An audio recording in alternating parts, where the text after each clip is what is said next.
Welcome, everybody, to the Single and Stiletto Show. I'm Suzanne Oshima, and I'm a dating and relationship coach and founder of Dream Bachelor and Bachelorette, and also of Single in Stilettos. Today, we have on our show Jackie Sabrin, and she's a love and dating coach at Engaged at Any Age. And I'm so excited to have her here today because today we're talking about how to overcome your fear of abandonment. And honestly, ladies, I think every single person has this fear. So don't think you're alone in this. But before we jump into it, Jackie, I would love for you to tell our audience a little bit about you and how you became a dating and love coach. Thank you, Suzanne, for having me on the show. It's such a pleasure to be here. And ladies, I became a love and dating coach because of my own struggle and journey to love. I went through all the ups and downs that all of you are going through. And when I realized that I really couldn't solve the problems that I was having, I reached out and hired a coach. And from that experience, I blossomed and opened up in ways that I had dreamed of doing someday. And because of that, I was so inspired to turn around and then help women to become more empowered and to heal their broken hearts so they can have everything they want in their life. And that's really the key, is to healing your past hurts and empowering yourself so that you can have everything that you want. And so I'm really passionate about the work that I do. And then I went on to meet my soulmate on Match.com. We've been married for 3 years and I've never been happier. So I'm really excited to share my strategies with you and talk about how to overcome the fear of abandonment.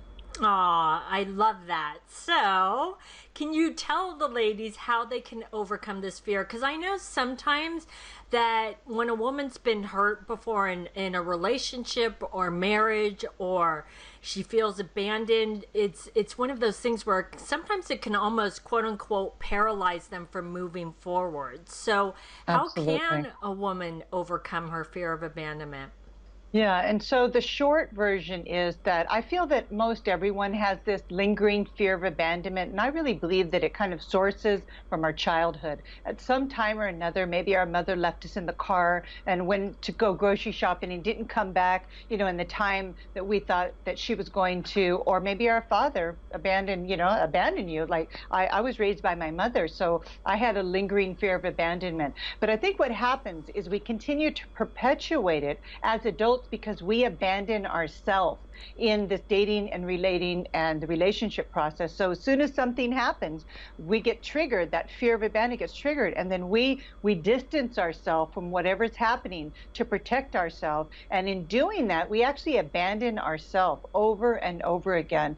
So when you feel that feeling of like I'm being abandoned, you need to stop and notice, are you abandoning yourself? You want to get really curious with that feeling, that sensation, and nurture that part of you that's feeling alone, that's feeling like no one's there for you. Because here's the thing, you have to be your own best friend. You're there for you. Show up as your own best friend. Don't abandon yourself when you're feeling alone. Comfort yourself, nurture yourself, love and accept yourself. And the more you practice these are principles of self-parenting. The more you parent yourself, just like if you had this little inner child living in you, the more you scoop up your inner child and give her the love and adoration and acceptance that you really long for, you will start to feel whole again. And that feeling of abandonment will really start to subside. And then when you go into the dating and a guy doesn't call you back, that fear of abandonment, you can nurture that part of you until you start to feel really safe inside. And that will lessen and lessen and lessen the more you do that. Another point is to not take things personal. I think what happens is we take things personal in dating. Doesn't call back, we think, oh, it's because of me. So don't blame yourself for everything that happens. You're only responsible for half of the equation. I mean, if he doesn't call you back, then he just saved you a lot of time. Start looking to the benefits of dating instead of looking to the things that you don't like. Look at all the things that you do like he just saved you so much time, and to just really stop taking things personal in dating. I know that's very hard to do because it seems so personal. Taking things personal stems from attaching to outcomes. You go out with a guy, it goes really well, you already assume that he's going to call you back, but he doesn't, and so you attach to an outcome, but you really don't even know the man. He's basically a stranger, and then you get crushed, and you use this excuse to abandon yourself, and you trigger the cycle of that abandonment. So you can step out of that by just bringing awareness to it, because healing accompanies awareness. And then the last piece that I'll share is taking responsibility for your feelings. So and I know that word responsibility can be really, like overwhelming, but it's response able. Your ability to respond to yourself when you have that feeling. So you can't, the only way to release the feeling is to go through it, to allow yourself to feel it, nurture yourself, and then release it. The more you do that, the more and more you do that, it actually atrophies. It starts to subside and it shrinks. But when you avoid it, when you push it down, it's kind of like a beach ball. When you push your feelings down, what happens? It's like you try to push that beach ball down in water. When you're at the beach, what happens to the beach ball? It pops back up, right? So the more you suppress your feelings, the bigger it gets. So starting to really take responsibility for how you feel and feel better faster, and you will start to overcome your fear of abandonment.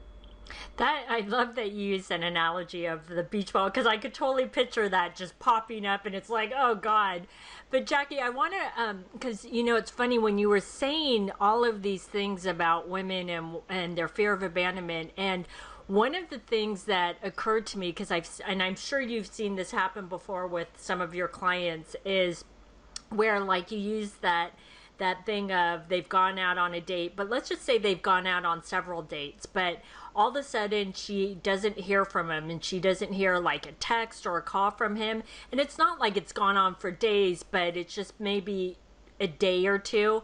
And then have you seen where a woman starts to panic, like you said, and then what she does is she sabotages it by says, oh, I don't want to see him anyways, and then she kind of ends it, and then she kills it because of her fear of abandonment. Have you seen that before? Yeah, I have. That's pretty common. And so how you can avoid that is to, first of all, don't attach. Don't attach to outcomes. If you're dating a man, you have to give it like 4 or 5 dates to really know if it's really going to be something. Until then, you want to continue to observe him, his actions. Are they consistent with his words? If you haven't allowed the 4 or 5, 6 dates to go by, you really don't know him, and you're making assumptions. And then so what happens is you go unconscious, you make assumptions about him, and then when he disappears, you're devastated but you weren't really present to what was happening to begin with.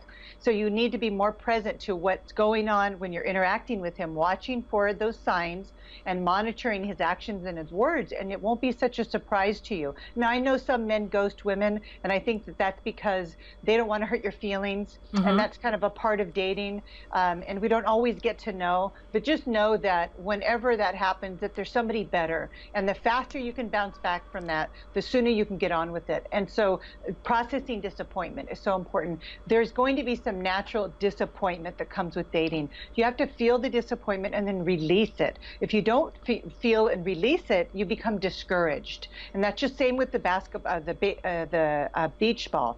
The disappointment's a natural feeling. It's a normal, natural feeling. We all have disappointments. Giving yourself permission to feel and release the disappointment so that you don't repress it, because then it happens again, and then you feel this massive disappointment, and it just continues to snowball. So you're really learning to process your feelings more and more, and releasing those feelings and getting back in balance, and continuing to observe men until they really show up and consistent with their actions and words. You're just dating. Exactly. So these have been some great tips. So Jackie, I know you have a free gift for the ladies, so can you tell them about it? Yes, I love sharing my soulmate assessment, ladies. It's a short quiz. It'll just take you a couple minutes. And what it is, it's a quiz that will tell you what vibrational frequency you're vibrating at and how close you are to attracting your soulmate. So we have 3 frequencies that you vibrate at. The leader, it's kind of a masculine energy. The feeler, when you're maybe too emotional or you're in victim mode. And the giver, maybe you're overgiving. So you want to identify which frequency you're sending out. And I'm going to send you your assessment along with a feminine exercise so that you can quickly get back into alignment, so you can fast track your ability to attract your soulmate. This is very powerful. I hope you take the time to take the quiz. Awesome. So ladies, if you'd like Jackie's free gift, just click below the video. And if you're listening to the podcast, just go to singleandstilettos.com and look for Jackie's interview. Thanks everybody for joining us on the Single and Stiletto Show. Our show is available both in video format and podcast format. If you'd like to view the videos, you can go to singleandstilettos.com. And if you'd like to get the podcast, you can download it from iTunes. And if you'd like to get our free ebook on why men disappear without a trace, you could click right here on the video, or you can go to singleandstilettos.com.